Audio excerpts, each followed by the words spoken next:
Hey everybody, I'm Todd and this is Sweet Tea Guitars. Thank you so much for stopping by the channel. Welcome to episode 10 of the Ultimate Telecaster build.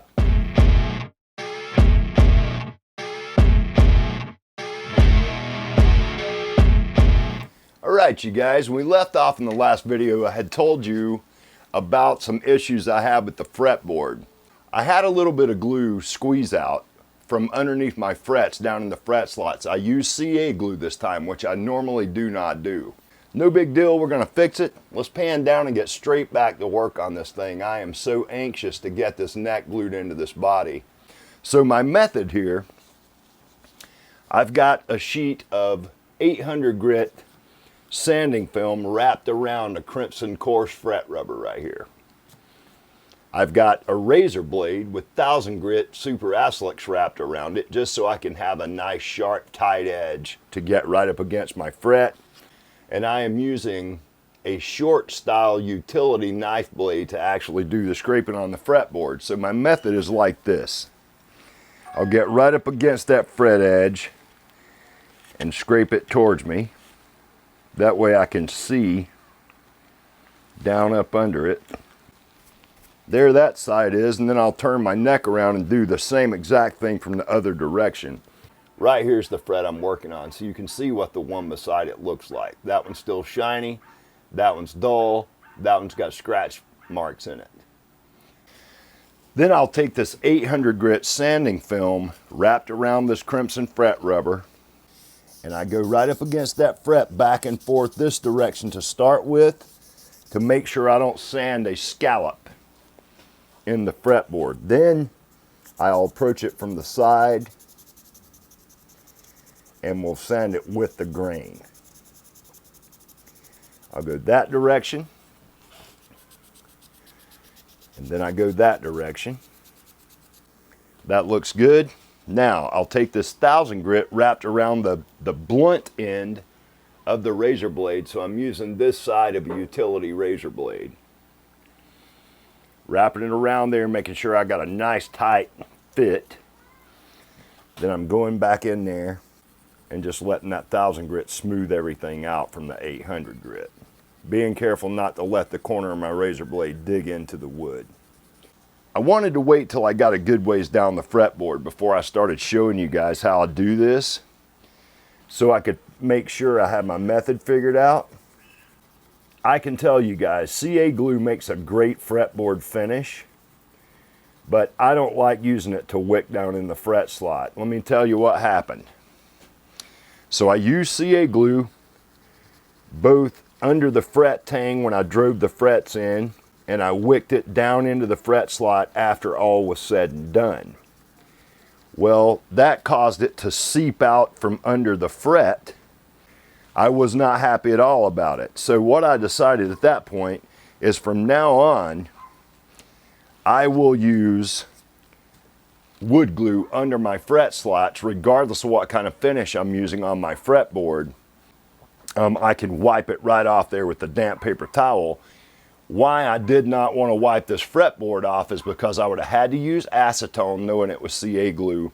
Acetone would have wiped the finish that I had on the fretboard off, which is 2-part epoxy, so it would have been a catch-22, and I should have thought about that up front, but I didn't, and I'm paying the price for it, you know, and that's all right, because this right here is gaining me some valuable experience when it comes to cleaning up a fretboard, new or used, really. Okay, so after I finish each one, I'm taking it and I'm holding it under the light over here to make certain that I don't see any visible scratches. All right, you guys, when we left off the other night, I had cleaned this fretboard up by scraping in between each fret with the razor blade. I went back down through here. We're polished up to 3000 grit at this point, and I am convinced that there is enough of that penetrating epoxy down inside this maple that I don't need to apply any more finish to it. You guys can kind of see it's got a nice satin sheen to it, and I really love that. On top of that, this fretboard is just gorgeous. Let's get this fretboard taped up. We're going to flip this thing over. I'm going to draw a line back here where my heel meets the body contour at the back of that neck pocket, and we're going to carve the rest of this neck in and get this sorted. As I've worked my way through this build, I've run into some issues that wound up costing me some time, and I tried to share those with you guys. But what it mainly comes down to is I've tried to really concentrate, visualize what it is I want to achieve, and then spend as much time as it takes to achieve that. And to tell you the truth, in the whole scope of things, I really don't feel like it's taken me that long. But when I think about it from a day-to-day basis, I feel like I've been doing this telly forever, you know?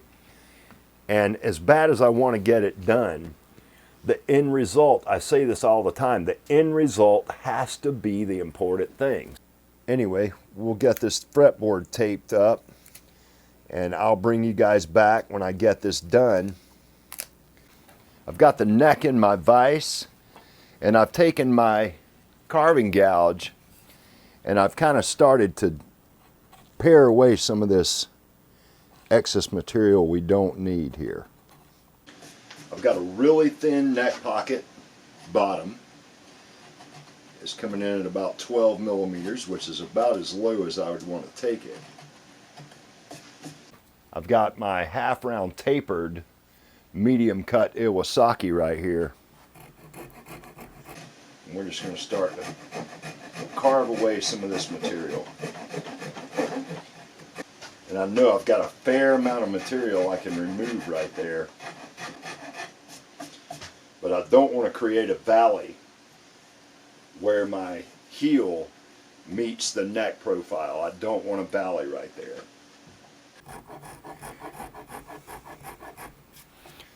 Let's grab our karate. This thing doesn't really care if it's cross grain or what it is.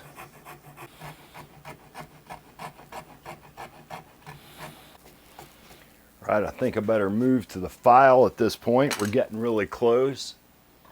So I'm going to take my Grobet Hadrwoods file.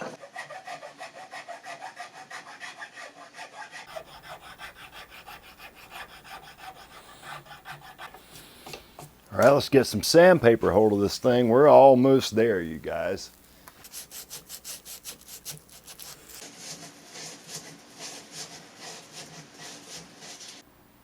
So that's where we are now.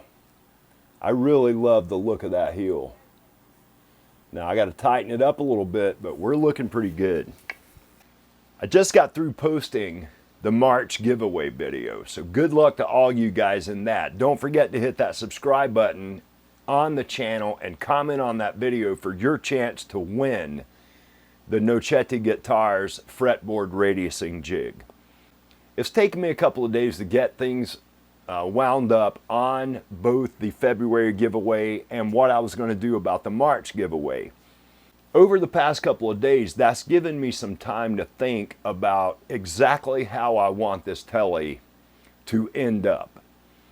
And I've came to a decision, you guys. It's not a restart or anything like that, but I want to show you guys something. The way that looks right there, I think that contrast is off. I don't like that. What I want to see is a seamless carve from the back of this neck pocket to the neck profile itself. I want all that to flow together and become one thing. I've looked back through my memory and tried to figure out, why did I do this like I did? I think what it was is I got sidetracked and got so excited about this paint color that I kept bouncing back and forth between, do I glue the neck in now or do I wait until later? Once again, yet another decision that I made early on has ended up biting me in the end. Now, it's not that big of a deal, and I can fix this very easily. As a matter of fact, it's not even really a fix. It's an addition. I've still got plenty of this rosewood paint left. I've got plenty of clear left. I can redo that paint. I can re-clear it. I'm going to go ahead and glue this neck in.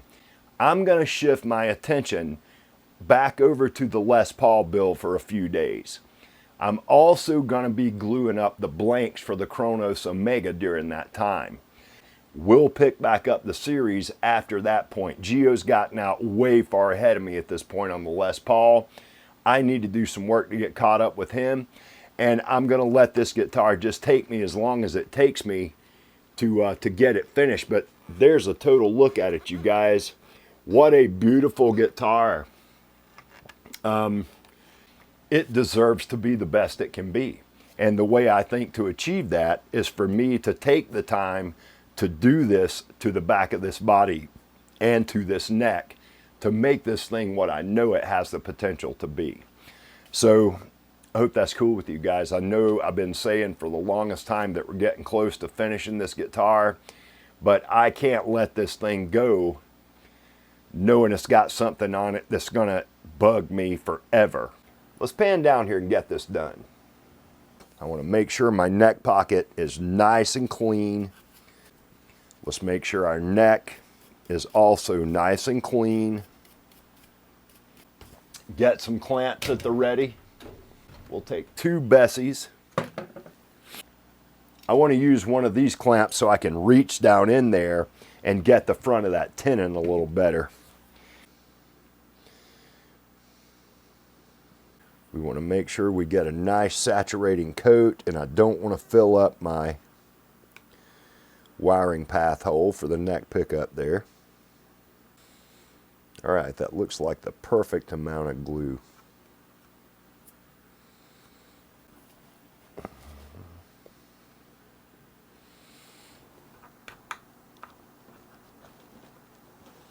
I want to make sure my neck is seated up against the front of my pocket. All right, I heard that, so that's good. All right, I want to get this as far forward and as close to the center as I can. And these Bessie clamps are well padded, so I'm not worried about my fretboard as long as I keep the pad in the proper location. All right, I got squeeze out all the way around. So I want this clamp right here at the front of my tenon, not too much pressure, because I want to make sure that I'm not creating a bind. But I also want to make sure these 2 clamps are not getting my neck to sit in there at an angle. So I want that clamp at the front of my tenon. So there we go. My neck is glued in. I'm going to put this over to the side. All right, you guys, I hate that this is going to delay the finish on the Tele, but I want to sell that guitar. And I feel like the first thing I would think of as a player, if I pick that thing up, is why did he do the neck heel like that? You know, why are you going to take the time to carve in that nice stacked heel and then not carve it into the body as a flowing, seamless shape? I'm not going to let it go out of here like that. So that's what we're going to do. I'll pick right back up where we're leaving off right now. I'll show you guys that carving work that I do, and then it's going to be time to do that last bit of paint work that I have to get that thing like I want it to be. It's going to look so much better, you guys. I'm convinced of that.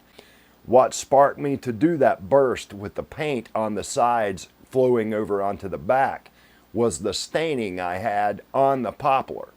So that neck pocket's not in that area, and there was no staining in that area. So it's going to end up being one of 2 things. I'll either figure out how to flow the paint so I don't cover up my multi-laminate stripes on the body, or I will burst that back in there and we will include the neck heel in part of that burst. I'm okay with it, you guys. It'll be some valuable experience for me to pick up on the paint side of things and blending in that clear coat so everything looks seamless once again. I want it to be perfect, and I'm not going to stop on that one. That guitar already is so close, you guys. It has so much potential to be the ultimate Tele, and I can't let it go out of here as anything less than that. Don't forget to hit that subscribe button, you guys, so you'll have a chance to win the Nochetti Guitars Fretboard Radiusing Jig. I'm also going to include a router bit with that set. You guys go check out the video. I'm going to do the drawing on March the 31st, that evening, I will air the winner announcement video either the 1st or the 2nd of April. It's according on how the timeline works out for me between now and then. But you have to be subscribed to the channel and you have to comment on that video to have a chance to win that thing if you want to. Make sure you hit the notification bell so you can stay up to date as I release the rest of the giveaway videos and the rest of the tele videos, as well as everything else I got planned. Don't forget to head over to Tornelli Guitars here on YouTube and check out Gio's channel. Give him a like and a subscribe as well. I'll see you guys in the next video. And as always, peace and love.